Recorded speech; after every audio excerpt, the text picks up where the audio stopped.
was pleased that we took care of the basketball as good as we've have all season, even in our scrimmages and exhibitions.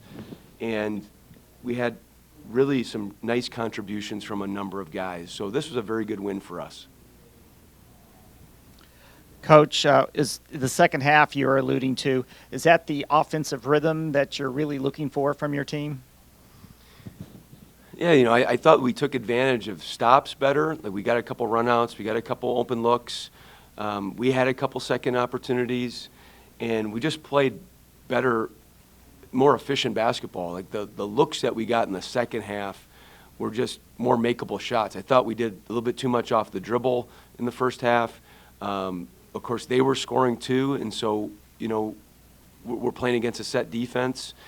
But, yeah, without a doubt, you look at the pure numbers, we were at a 1.34 points per possession in the second half. We'll take that every time. Talk a little bit about you were playing a little bit of a smaller lineup at times today.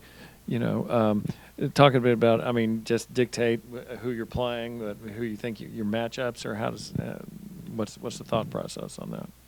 Yeah, we have so much discovery going on in practice every day, Larry, and even in the game. But then some of it was dictated by circumstance. Matt Reed was in foul trouble really all night, and then Mo, and then we even put Jared Garcia at the 5, and then that slid Carlos Williams over to the 4 to go along with Isaiah Barnes, and we felt like we still needed to be big enough to try to get on the glass because they were really getting to the board. So this is why you want to have depth, is the opportunity to be able to play lineups. Unfortunately, they're not lineups you practice very often with. Sure. And so those are things that we talk about as a staff all the time, is where can we have some more versatility, and tonight gave us an idea.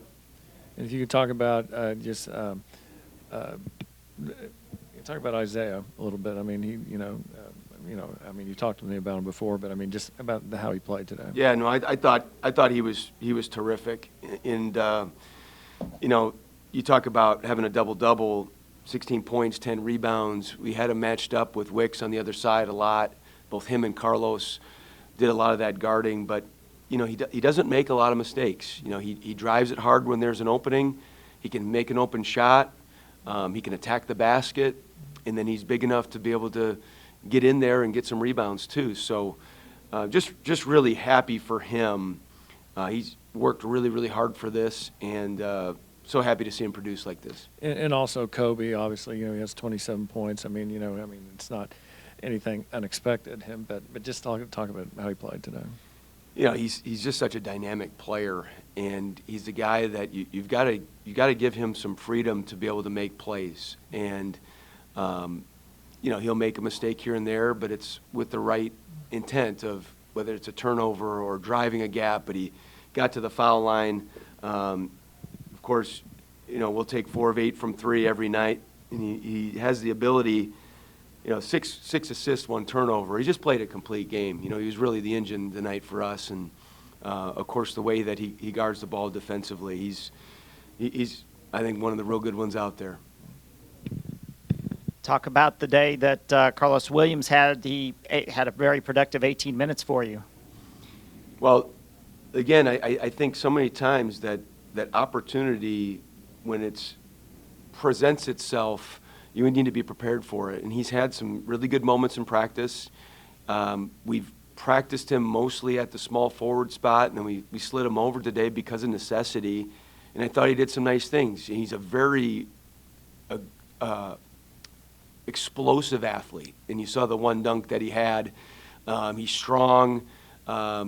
He's just doing things for the first time. He was like a center a lot of times in his career, and we're trying to slide him over and be a versatile matchup problem. And so this was really good for him, just to be able to, and so good for all of our guys to be able to experience these minutes in these types of moments and just keep getting better from them.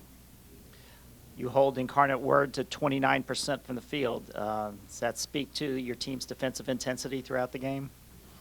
Yeah, it's something that we talk an awful lot about. Is if we'd like to hold a team overall under 40% and under 30% from 3. They played a clean game and didn't turn the basketball over. Of course, very disappointed in the rebounds, like I alluded, but I thought we chart shot contests, and we've got some pretty good length, and thought we just had a few times that we didn't contest. Sometimes we were a little too aggressive. We fouled the three-point shooter a few times, but we want to be very aggressive with our shot contests and try to make people miss. And with your next game coming up on Thursday, notice early in the season you have like 4 or 5 days spacing between games. Is that something intentional, or is it did it just work out like that? And is that something that you like? Is that like a really good amount of time at this point of the year?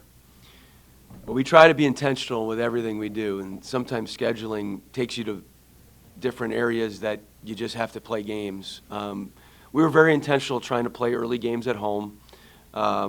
We were trying to space them out in a way that we could prepare with this young team. And then also just some of it just dictates on when other people are looking for games. But it's about to ramp up here. And so practice time is very valuable time for us. Guys will be off from practice tomorrow, but on Monday we'll have a very detailed film session and things that we can get better at. This is very much a learning time for us. Thanks, guys. Thank you, guys. Appreciate it.